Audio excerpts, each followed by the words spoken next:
तो दोस्तों, आज की इस वीडियो में हम लोग जानने वाले हैं एक बहुत ही अच्छी स्टोरी के बारे में, जो है Nelson Mandela long walk to freedom. और ये लिखा गया है नेल्सन मंडेला के ही द्वारा लिखा गया है। और ये जो स्टोरी है वो क्लास 10वीं की स्टोरी है, जो कि फर्स्ट फ्लाइट बुक से ली गई है। तो दोस्तों, इस स्टोरी को स्टार्ट करने से पहले मैं बता दूं कि मैं इस पूरे स्टोरी को ख़त्म करने वाला हूं एक प्रोसेस के ज़रिए, जो कि इस प्रकार से, ठीक है। तो सबसे पहले हम जानने वाले हैं अबाउट राइटर, यानी कि राइटर के बारे में जानने वाले हैं। फिर कैरेक्टर्स ऑफ द स्टोरी, इस स्टोरी के जो कैरेक्टर्स हैं उसके बारे में जानने वाले हैं। फिर इसकी पूरी कहानी को जानने वाले हैं कि ये किस प्रकार की कहानी है, ठीक है। और उसके बाद जानने वाले हैं हम पूरी समरी को, ठीक है। इस स्टोरी की जो समरी है उसको मैं आपको लास्ट में देने वाला हूँ, ठीक। तो चलिए जानते हैं अबाउट राइटर, यानी कि राइटर के बारे में, ठीक है। तो इस स्टोरी का जो राइटर है वो खुद नेल्सन मंडेला ही है।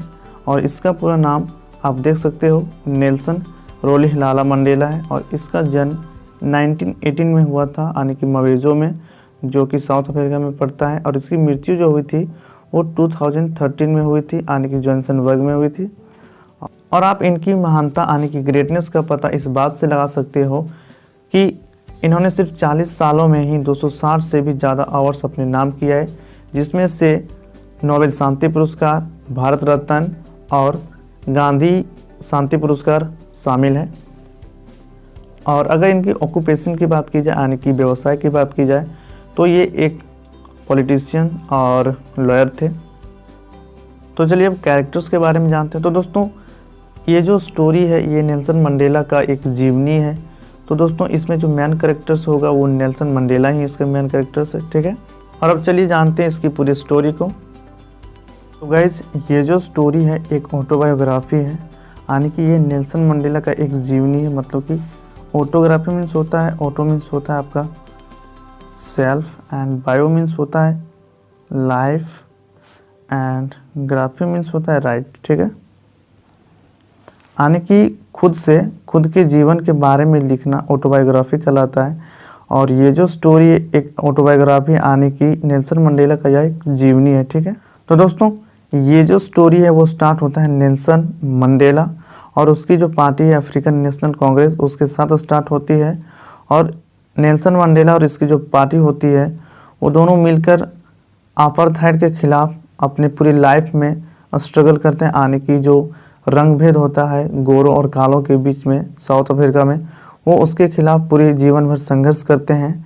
और जिसके वजह से उसे 30 सालों के लिए जेल जाना पड़ता है, ठीक है। और फाइनली साउथ अफ्रीका में लोकतांत्रिक चुनाव होता है 1994 में, जिसमें से क्या होता है कि नेल्सन मंडेला की जो पार्टी थी अफ्रीकन नेशनल कांग्रेस, वो 252 सीट्स लाकर जीत जाता है।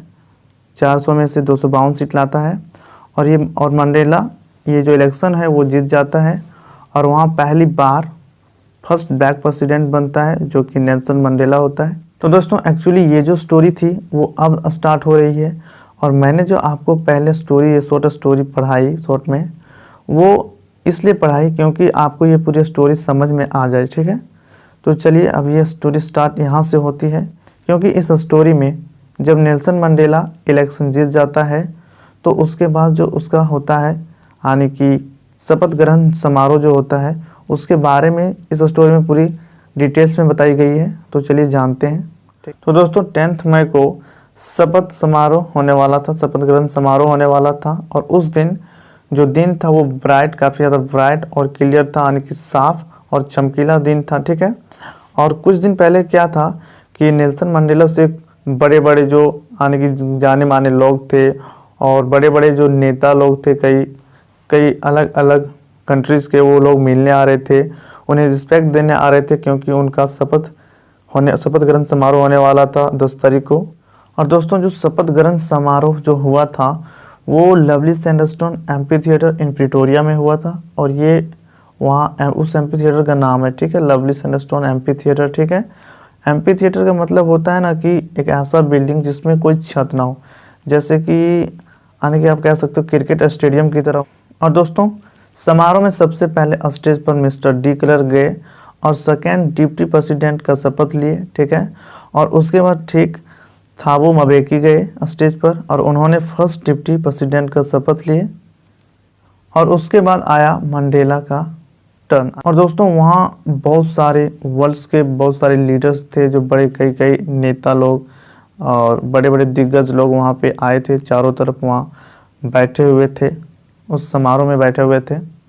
और वहाँ कई सारे ग्रेट पर्सनालिटी भी मौजूद थे और आर्मी जनरल्स थे, जो साउथ अफ्रीका के आर्मी जनरल्स थे वो भी सारे मौजूद थे।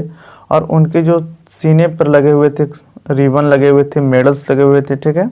और जो साउथ अफ्रीका के जेट्स और हेलीकॉप्टर थे वो छोड़ रहे थे आसमान में अलग अलग प्रकार के धुआं छोड़ रहे थे, जो कि अफ्रीका के नेशनल फ्लैग को दर्शा रहा था। अफ्रीका के यानी कि अफ्रीका के नेशनल फ्लैग की तरह दिख रहा था। वहाँ नेशनल एंथम भी गाए गए, जो कि साउथ अफ्रीका में वाइट पर्सन्स के लिए अलग नेशनल एंथम थे और जो ब्लैक पर्सन थे उनके लिए अलग एंथम थे, ठीक है। और उन्होंने अपने स्पीच में कुछ अन्य महान लोगों के बारे में बताया, कुछ महान लोगों के नाम के बारे में बताया, जैसे कि Oliver तम्बो, Walter सिसलू, chief Luthuli, Yusuf दादू, ब्रैम फिशर, रॉबर्ट सोबक्वे। और ये सारे ऐसे व्यक्ति थे जिन्होंने क्या किए थे कि अपार्थाइड के अगेंस्ट में इन्होंने भी स्ट्रगल किए थे, यानी कि रंगभेद के खिलाफ इन्होंने भी अपना एक संघर्ष दिखाया था, अपना संघर्ष भरा जीवन था इनका भी। और नेल्सन मंडेला ने अपने एक स्टेटमेंट में एक बहुत अच्छी बात कही थी कि the brave man is not he who does not feel afraid but he who conquest that fears. यानी कि एक बहादुर व्यक्ति, एक हिम्मत वाला व्यक्ति वो नहीं होता जिसके अंदर आने की डर का फील ना हो, डर का एहसास ना हो, बल्कि वो होता है जो जिस काम को कर रहा होता है उस काम पर जीत हासिल कर ले, वो बहादुर मैन होता है, ठीक है, वो बहादुर व्यक्ति होता है। और उन्होंने अपने स्टेटमेंट में कहा था कि every man has twin obligations, यानी कि हर किसी के पास दो जिम्मेदारी होती है, दो दायित्व होती है। And obligations to his country and its people, पहला जो दायित्व होता है वो अपने कंट्री के लिए होता है और इसके लोगों के लिए होता है। And another obligations to his family as a brother, as a father, as a son and as a husband, ठीक है। और जो दूसरा दायित्व होता है अपने फैमिली के लिए होता है, एक भाई के रूप में, एक पिता के रूप में, एक बेटे के रूप में और एक पति के रूप में, ठीक है। And he says every man wants to fulfil his both obligations according to his ability and inclination. और वे कहते हैं कि हर व्यक्ति चाहता है कि वो अपने दोनों जिम्मेवारी, दोनों दायित्व को पूरा करे अकॉर्डिंग टू, यानी कि अपने एबिलिटी के अनुसार और अपने रुझान जोत लगाव के अनुसार, ठीक है। But in a country like south Africa it was almost impossible for a black person, ठीक है। लेकिन वो क्या कहते हैं कि ये जो था, ये दोनों दायित्व को पूरा करना इन साउथ अफ्रीका में ये बहुत ही ज़्यादा इम्पॉसिबल था, असंभव था। क्योंकि अगर कोई ब्लैक पर्सन वहाँ चाहता था एज ए ह्यूमन, मानव की तरह जीना चाहता था, तो उसे दंडित किया जाता था, उसे पनिश्ड किया जाता था और यहाँ तक कि उसे उसके फैमिली से अलग करके उसे जेल तक भेज दिया जाता था। इसलिए नेल्सन मंडेला ने सिर्फ अपना जो दायित्व था देश के प्रति सिर्फ वही पूरा कर पाया और अपने परिवार के प्रति उसने अपना दायित्व नहीं पूरा कर पाया। और इस प्रकार से वह अपने इनॉग्रेशन में चल रहे अपने स्पीच को देते हुए वो अपनी जीवनी को, अपने जीवन के बारे में जो संघर्ष उन्होंने जो किया था उसके बारे में पूरी बताते हैं। और नेल्सन मंडेला ने अपने स्पीच में ये बताया है कि उन्हें इस बात का एहसास तब होता है कि उन्हें जो आज़ादी मिली है वो सिर्फ एक छलावा है, एक दिखावा है। इस बात का उन्हें एहसास तब होता है जब वह युवा हो जाते हैं तो, और उन्हें इस बात का भी एहसास होता है कि उनका जो भाई है और उनकी जो बहन है उन्हें भी ये जो आज़ादी है वो उन्हें भी नहीं मिली है। और यहाँ तक कि उनके जैसे जितने भी लोग थे, जो काले लोग थे, उन्हें भी इस तरीके की अच्छी तरीके की आज़ादी नहीं मिली थी। और इस प्रकार से क्या करते हैं, वह अफ्रीकन नेशनल कांग्रेस जो एक पार्टी थी उसमें वह ज्वाइन करते हैं और अपनी पूरी लाइफ को वह स्ट्रगल करते हैं रंगभेद के खिलाफ। जो लोगों में सफ़ेद और काले रंग के प्रति जो भेदभाव था उस चीज़ को ख़त्म करने के लिए वह अपनी पूरी लाइफ में स्ट्रगल करते हैं।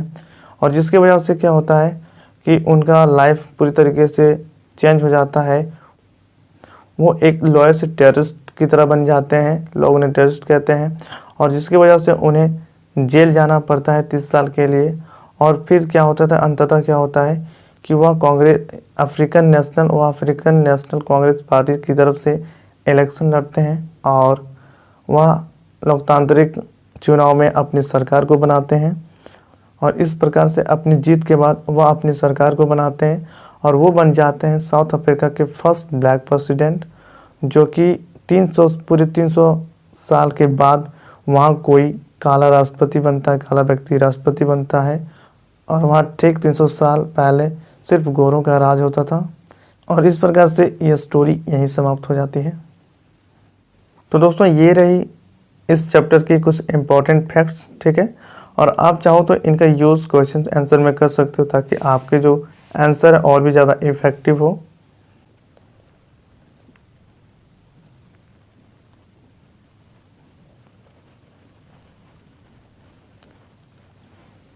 और दोस्तों ये रही इस चैप्टर की समरी। और अगर आपको इस चैप्टर की समरी जाननी हो या पढ़नी हो पूरी, तो आपको इस वीडियो के डिस्क्रिप्शन बॉक्स में जाना है। आपको वहाँ एज अ PDF लिंक मिल जाएगा, आप वहाँ से जाके इसे डाउनलोड कर सकते हो।